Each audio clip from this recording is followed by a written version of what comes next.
Imagine a world where the eagle of Byzantium still soars over Constantinople. A world where Roman laws, Greek philosophy, and Orthodox Christianity never retreat. What if the Byzantine Empire survived its siege in 1453? How would this twist reshape the world we know today? Let's dive into a timeline where the eternal empire survives. Our story begins in the spring of 1453. Sultan Mehmed II's cannons pound the walls of Constantinople. Emperor Constantine V rallies his outnumbered defenders, but history tells us the city falls, and with it, the last remnant of Rome. But what if it didn't? Suppose Venetian reinforcements arrived in time. Suppose the Byzantines secured a critical alliance with Hungary or the Papal States. Constantinople holds, the Ottomans retreat. Suddenly, Byzantium isn't just a memory. It's a wounded but defiant empire clinging to the crossroads of Europe and Asia. The immediate ripple, Ottoman expansion, stalls. Without Constantinople as their capital, the Ottomans struggle to project power into the Balkans. Southeastern Europe remains a patchwork of kingdoms, not a unified Islamic caliphate. Venice and Genoa dominate Mediterranean trade routes longer, delaying the age of exploration. But Byzantium's survival does more than check the Ottomans. It rewires the Renaissance. Picture this: Byzantine scholars, no longer fleeing to Italy, stay. Their libraries of texts, from Plato to Archimedes, remain in Constantinople.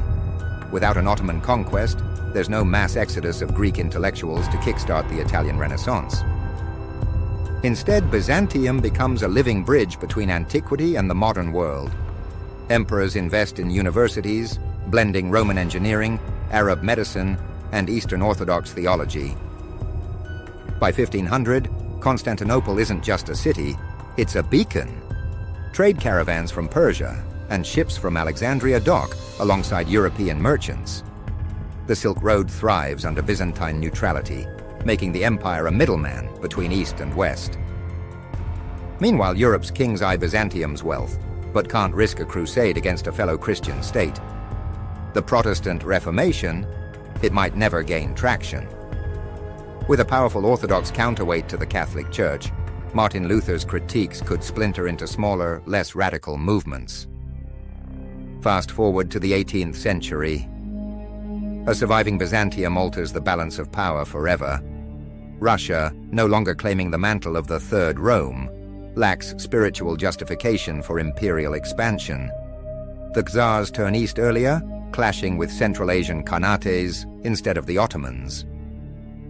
In the Mediterranean, navies from Spain to Egypt jostle for influence, but Byzantium's fortified straits control access to the Black Sea. No Ottoman Empire means no rival to Austria-Hungary and the Balkans, so World War I, if it happens, starts over different borders. Colonialism shifts too. Without Ottoman control of the Levant, European powers might not seek alternative sea routes to Asia. Vasco da Gama's voyage around Africa, delayed. Columbus's accidental discovery of the Americas, butterflied away. Instead, Byzantium's stability keeps the Silk Road relevant. Spices, silk, and ideas flow through Constantinople, not around the Cape of Good Hope. The Americas remain undiscovered longer, leaving indigenous civilizations to evolve without European interference. So what does our world look like if Byzantium survives? A stronger, united Europe? A delayed age of colonization? A planet where Islam and Christianity coexist without centuries of crusades and jihads? The Byzantine Empire's endurance wouldn't just save an ancient culture, it would reroute the currents of religion, science, and empire that define our modern map. But history chose a different path. Constantinople fell, the Ottomans rose, and the echoes of Byzantium live on only in history books. Or do they? Maybe in another timeline, the eagle still flies. What do you think would have happened? This is Bytes of Goats, where we don't just talk about history, we learn from it. See you in the next one.